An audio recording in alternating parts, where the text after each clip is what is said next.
গরম তেলের মধ্যে এক বাটি ছোলা দিয়ে আজ বানাবো দুর্দান্ত স্বাদের একটা রেসিপি, যেটা ভাত রুটি সব কিছুর সাথে খেতে ফাটাফাটি লাগে। তো নমস্কার বন্ধুরা, স্বাদবাড়ির পক্ষ থেকে আপনাদের সবাইকে জানাই অনেক অনেক স্বাগত।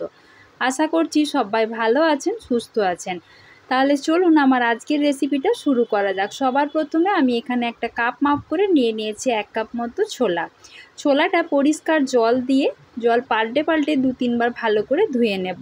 তারপর পরিষ্কার জল দিয়ে ছোলাটা বেশ কিছুক্ষণের জন্য ভিজিয়ে রেখে দেব।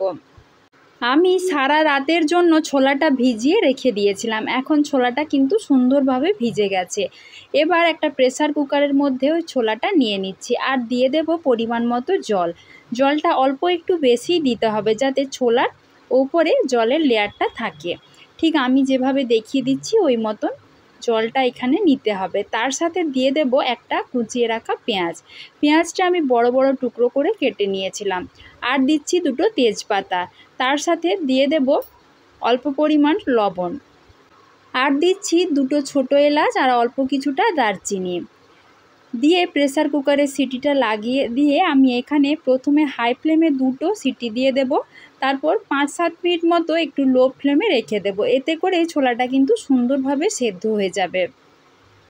ছোলাটা ভালোভাবে সেদ্ধ করে নিয়েছি, পেঁয়াজটাও সুন্দরভাবে গলে গেছে আর ছোলাটাও কিন্তু অনেকটাই নরম হয়ে গেছে।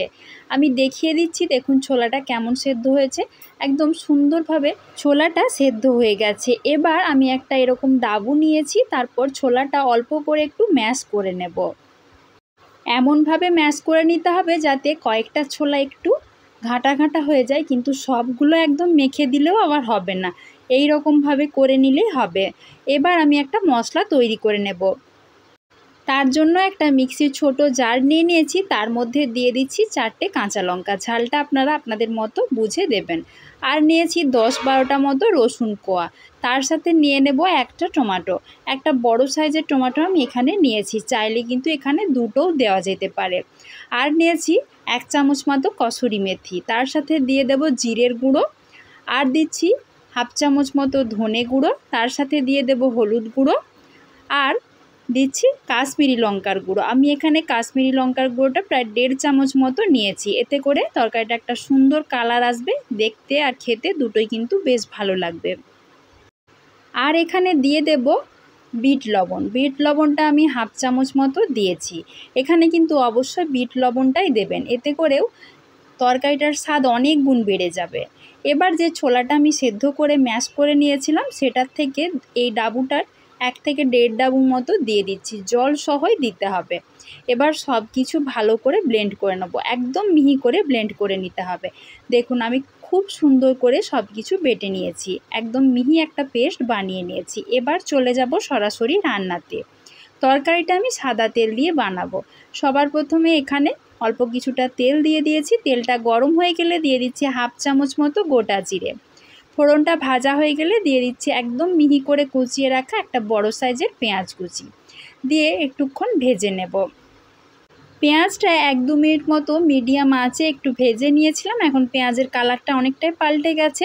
এবার যে মশলাটা বেটে রেখেছিলাম সেইটার সবটাই এখানে দিয়ে দিতে হবে। তারপর গ্যাসের আঁচটা একদম মিডিয়ামে করে দিয়ে মশলাটা ভালো করে কষিয়ে নেব, যতক্ষণ না পর্যন্ত ভালো করে তেল ছাড়তে শুরু করেছে। তরকারিটা যত ভালো করে কষানো হবে, তরকারিটার স্বাদ কিন্তু ততটাই বেড়ে যাবে। খুব সুন্দর করে একদম সময় নিয়ে মশলাটা কষিয়ে নিতে হবে। এখন আমি 1 চিমটে লবণ দিয়ে দিয়েছি। অবশ্যই আমি লবণটা দেখে তারপরেই দিয়েছি। আগে যেহেতু অল্প একটু বিট লবণ দিয়েছিলাম, সেটা দেখে আমি এখানে লবণটা দিলাম। দিয়ে ভালো করে সব কিছু আবার মিশিয়ে নেব। এখন দিয়ে দিচ্ছি 1 চামচ মতো চাট মশলা।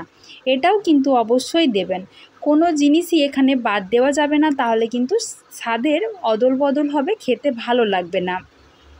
প্রায় 8-10 মিনিট মতো গ্যাসের ফ্লেমটা কমিয়ে রেখে মশলাটা কষিয়ে নিয়েছি। এখন সুন্দরভাবে কষানো হয়ে গেছে। এবার যে ছোলাটা সেদ্ধ করে রেখেছিলাম সেটা জল সহই এর মধ্যে দিয়ে দিচ্ছি। দিয়ে ভালো করে মশলা আর ছোলাটা মিশিয়ে নিতে হবে। প্রতিদিন একই রকম শাক সবজি যদি খেতে না ভালো লাগে, এইভাবে ছোলার তরকারিটা একবার বানিয়ে দেখতে পারেন। এটা ভাত রুটি সব কিছুর সাথেই খেতে খুব সুন্দর লাগে। আর যেহেতু এই ছোলার মধ্যে অনেক বেশি প্রোটিন থাকে, তাই বাচ্চাদেরকেও খাওয়ানো এটা খুবই ভালো। আর এভাবে যদি বানিয়ে দেওয়া যায় তো প্রতিদিন বাচ্চারাই বলবে এটাই বানিয়ে দেওয়ার জন্য। এবার আমি গ্যাসের আঁচটা কমিয়ে দিয়ে ঢাকা দিয়ে প্রায় 7-8 মিনিট মতো একটু ফুটিয়ে নিয়েছিলাম।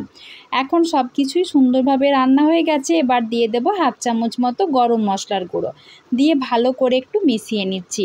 আমি এখানে তরকারিটা অল্প একটু জলে রেখেছি, চাইলে আপনারা আরেকটু শুকনো শুকনো করে নিতে পারেন। তরকারি কিন্তু আমার পুরোপুরি তৈরি। তরকারির স্বাদটা আরেক গুণ বাড়িয়ে দেবার জন্য আমি এখানে একটা ফ্রাইং প্যান নিয়ে নিয়েছি। তার মধ্যে দিয়ে দিচ্ছি 1 চামচ মতো গাওয়া ঘি। ঘিটা পুরোপুরি ভালো করে মেল্ট হয়ে গেলে দিয়ে দিচ্ছি লম্বা লম্বা সরু সরু করে কেটে রাখা আদা। আর দিয়ে দেব কয়েকটা চেরা কাঁচা লঙ্কা। জাস্ট কয়েক সেকেন্ড মতো একটু ভেজে নেব, পুরোপুরি লাল লাল করে ভাজার দরকার নেই। একটা সুন্দর গন্ধ বের হলে গ্যাসের আঁচটা কিন্তু বন্ধ করে দিতে হবে। এবার যে তরকারিটা আমি বানিয়ে রেখেছি তার মধ্যে এই তড়কাটা দিয়ে দেব। এতে করে তরকারিটার স্বাদ কিন্তু অনেক গুণ বেড়ে যাবে। এভাবে আপনারা অবশ্যই একবার বাড়িতে বানিয়ে দেখবেন, তারপর আমাকে জানাবেন খেতে কেমন হয়েছিল।